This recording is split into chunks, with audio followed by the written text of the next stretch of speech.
Sorry, Connor.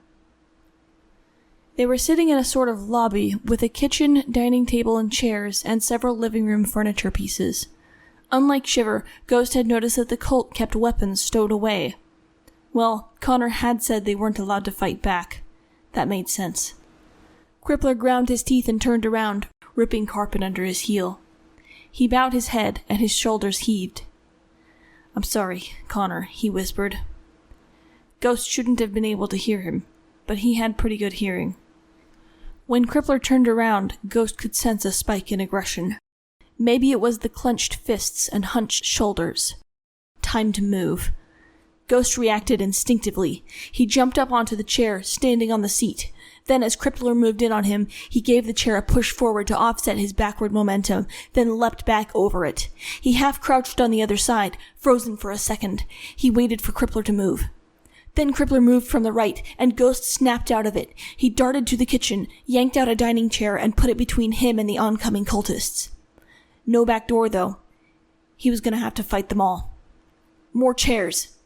Surprising himself with adrenaline-fueled strength, he tossed them over each other, 8 of them, creating a barrier. The last throw actually yanked himself off balance, throwing him to a knee, but he got up fast, chair legs in his face. He grabbed the salt off the table and threw it at Crippler, who was the closest. Ghost delivered a hard heel stomp sideways to a chair leg. He had to have something to make distance with. It wrenched sideways. Another kick freed it, but bending down to grab it put his head within reach. Crippler pinched, then re-grabbed a big handful of his hair and laid the other hand on his shirt. As Ghost clutched the chair leg, Crippler got a better grip on the boy's large shirt and yanked him over the pile of chairs.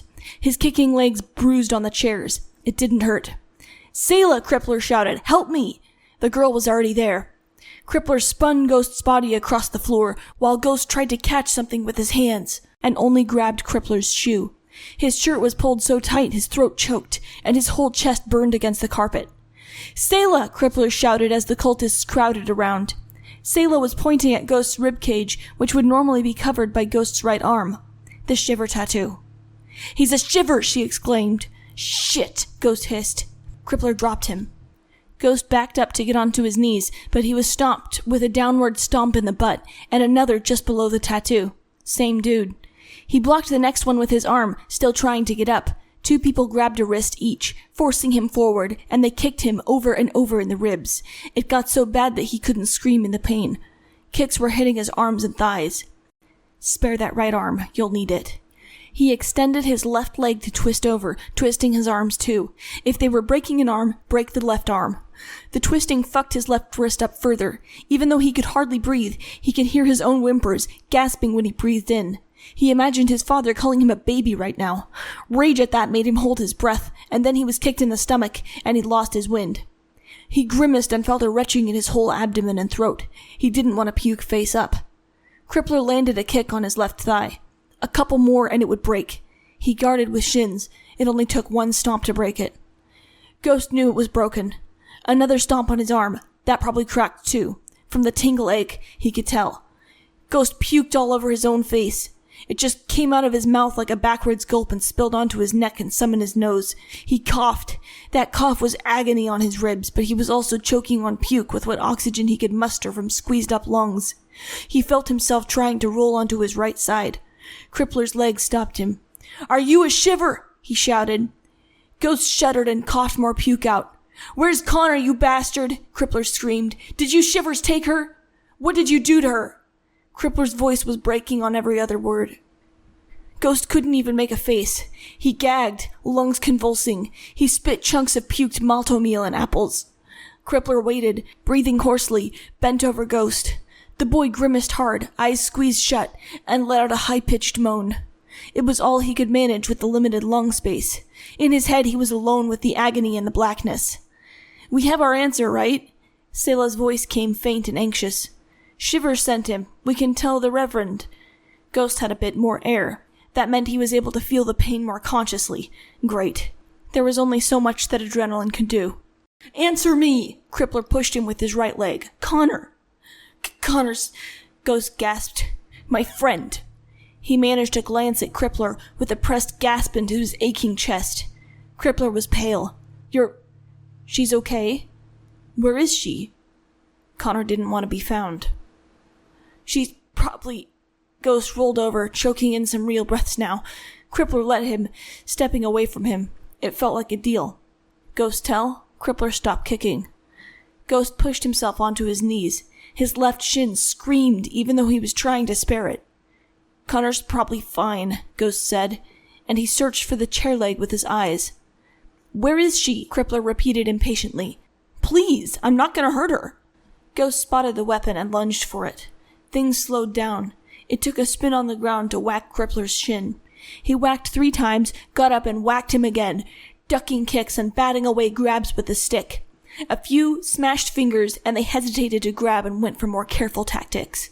Ghost kept returning to the same spot on the shin, wincing with the effort, the rage, the physical agony he was in.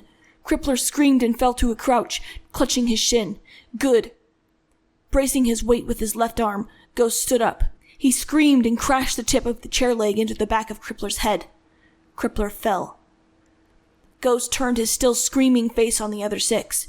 The scream ended in a gurgle through the teeth. Selah drew a long dagger and stepped forward. Try me, he growled. In his head, his father's voice growled, Chase. Ghost felt like he was either going to fall or explode. His eyes opened wide, wider than felt possible. Bloodshot, epitome of hate and rage. He didn't fall. The 4 had frozen, one of them smacking at the doorknob. Ghost lunged forward. He had to limp because he couldn't afford his leg breaking the rest of the way. But it wrenched another gurgle of anguish as he swung the chair leg. First he crushed fingers over firearms, then he stabbed into a mouth with a chair leg, crushing in teeth. Blood. 2 of them had simply dropped to the ground with their arms protectively over their heads. Selah opened the door and literally hid behind it. Thanks. Ghost slipped out. Don't shoot, Selah yelled after him. We need him. Good thing she did. 15 or so people were gathering around, leveling weapons, mostly guns. Catch him alive or we die, Selah yelled. Ghost lurched to the right. He knew he'd seen most of the Shivers escape that way. People sped up to him, attempting to whack him with guns. Cultists had faith in weaponry, not in people. Ghost instinctively hid away the weapons with his stick, then either the hand, arm, or collarbone, and kept staggering on. It was a pattern. The idiots kept coming, repeating the pattern, so he kept escaping. He rushed into the sniper's zone. It had been about 8 minutes. Maybe the Shivers were still covering the area. Trusting them, he knelt on his right knee to shelter from the cult side in case they decided to shoot at him. He's gonna try to disappear, someone yelled. People really thought he could just disappear. Still, they came after him. With a wave of hope, he heard gunshots from outside. The cultists following him were being shot at. He still faintly heard Selah shouting not to shoot him. Why? He staggered out of his cover and stumbled down the path through the rubble. Fell into Buddy and Amherst's support under his arms. He moaned, just parting his lips enough to let out the air. He was dragged back to shiver like that.